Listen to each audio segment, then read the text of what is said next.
會將女人分為4種類型：媽媽、初戀、妹妹、壞女人。舉個例子，媽媽嘅依賴性，做咩喊成咁啊？過嚟抱下，媽咪永遠最錫你，痛痛飛飛。初戀嘅美好同真誠，我唔知道應該點做啊。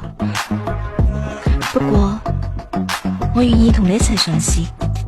妹妹嘅熱情同依賴，姐姐唔好抌低我啊，好唔好啊？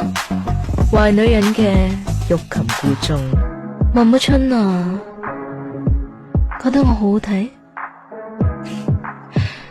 一唔係行嗰啲睇過。